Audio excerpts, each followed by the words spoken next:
Friends, मैं हूं सुमित रॉय। स्वागत है आप सभी का मेरे YouTube चैनल क्योस 39 में।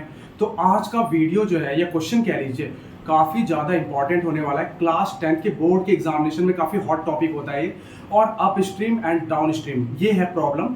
तो up stream and down stream problem जो होता है, ये अक्सर देखा गया है कि बोर्ड के एग्जामिनेशन में आता ही है ये क्वेश्चन। तो इस क्वेश्चन को समझने से पहले हम पहले ये समझते हैं कि up stream and down stream होता क्या है। तो जैसे अगर मैं बात करूं, मान लीजिए कि अगर मैं इस डायरेक्शन में तैर रहा हूं, इस डायरेक्शन में, और इसी डायरेक्शन में वाटर फ्लो हो रहा है, तो मेरी स्पीड बढ़ जाएगी। ठीक है।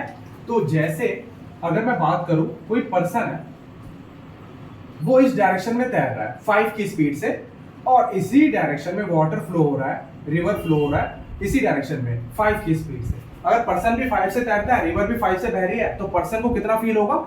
10 की स्पीड फील होगी, क्योंकि वाटर भी तो मदद कर रही है 5 से, ये भी तो सपोर्ट कर रही है इसे बहाने में 5 से। तो पर्सन की स्पीड कितनी हो जाएगी? एड अप हो जाएगी। तो अगर इसकी स्पीड x है, रिवर की y है, तो पर्सन को कितना फील होगा? x plus y। तो जब सेम डायरेक्शन में होता है तो इसे कहते हैं डाउन स्ट्रीम।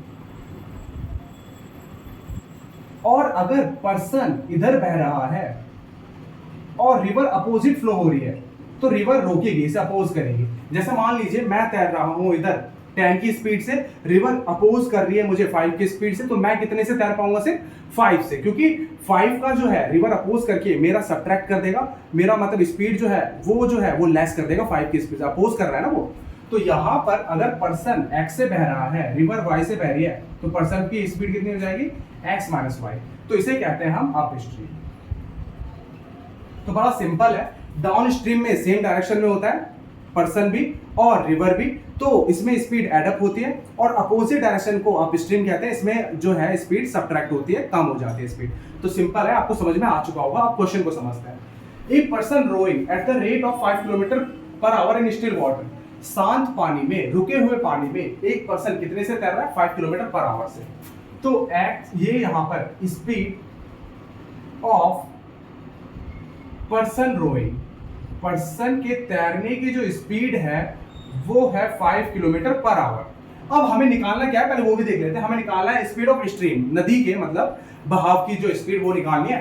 तो मैंने मान लिया स्पीड ऑफ स्ट्रीम या रिवर कह लीजिए, वो है आपका, मैंने मान लिया x किलोमीटर पर आवर। ये जो निकालना है। अब पूरा क्वेश्चन रीड करते हैं। एक पर्सन जो तैर रहा है 5 किलोमीटर पर आवर की स्पीड में स्टिल वाटर में, टेक्स थ्राइस, 3 गुना ज्यादा टाइम लेता है 40 किलोमीटर को तय करने में अप स्ट्रीम में, किसके मुकाबले? 40 किलोमीटर डाउन स्ट्रीम में। तो इसमें कहा गया है, अब आप एक चीज सोचिए कि अप स्ट्रीम में अपोज कर रहा है रिवर, तो इसमें 40 किलोमीटर तय करने में ज्यादा टाइम लगेगा, और डाउन स्ट्रीम में हेल्प कर रहा है रिवर, तो इसमें आपका टाइम 40 किलोमीटर तय करने में कम लगेगा। तो इसमें जो टाइम लगता है उसका 3 टाइम्स टाइम लगता है इसमें, ये कहा गया है। तो यहां पर ये कहा गया है कि जो टाइम लगता है आपका किसमें? अप स्ट्रीम में, वो 3 गुना ज्यादा लगता है किससे? डाउन स्ट्रीम से। ये चीज आपकी कही गई है। अब डिस्टेंस कितना तय करना है? दोनों में 40 किलोमीटर। तो डिस्टेंस जो है वो है 40 किलोमीटर। अब आप एक चीज सोचिए यहां पर कि एक चीज हमें पता होना चाहिए, स्पीड बराबर होता है distance upon time. Cross multiply करेंगे तो s इंटू टी बराबर हो जाएगा d।